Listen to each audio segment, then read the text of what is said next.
चलिए देखते हैं इस सवाल को, जो रेलवे के लोको पायलट के बेसिक साइंस और इंजीनियरिंग में एक अच्छा सवाल पूछा गया है। आपसे कहता है कि अगर 3 पार्टिकल हैं, हर एक का मास m दिया हुआ है, वो तीनों 3 कॉर्नर पे इक्विलेटरल ट्रायंगल पे बैठे हुए हैं और हर एक का साइड a दिया हुआ है। तो आपसे पूछता है कि जो फोर्स एक्सर्ट करेगा by this system on the another particle of mass m placed at the mid point of the side a।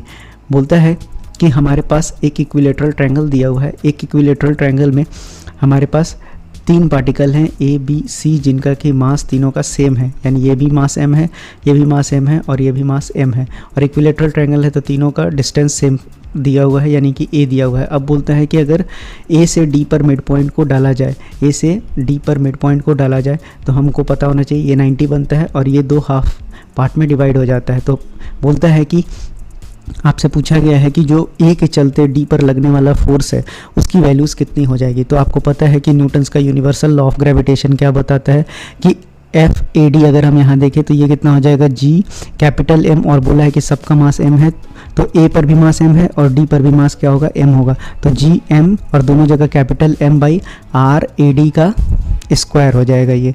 तो अभी ये कितना बन जाएगा मेरे पास, GM स्क्वायर बाई RAD का स्क्वायर।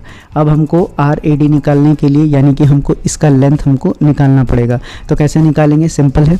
अगर हम देखें तो ये वाला ट्रायंगल मेरा कैसा है, ये वाला मेरा राइट एंगल ट्रायंगल है। अब राइट एंगल ट्रायंगल में हमको पता है कि अगर हम AD की वैल्यू निकालना चाहेंगे तो ये कितना हो जाएगा, root under A square minus यानी कि हाइपोटेनस का स्क्वायर, क्योंकि हाइपोटेनस लॉन्गेस्ट साइड होता है, और उसके बाद हम बेस के साइड को घटा देंगे तो ये कितना हो जाएगा A स्क्वायर बाई 4। अब यहाँ से कितना निकल के आ जाएगा, रूट 3/2 A बन जाएगा। तो अब हमसे पूछा गया था कि फोर्स AD पर A के चलते D पर लगने वाला जो फोर्स होगा यूनिवर्सल लॉ ऑफ ग्रेविटेशन के लिए कितना हो जाएगा। तो ये हो जाएगा GM बाई, और R स्क्वायर की जगह हम कितना रख देंगे, रूट 3/2 A का होल स्क्वायर रख देंगे। तो ये कितना बन जाएगा आपका, GM square by 3A square by 4।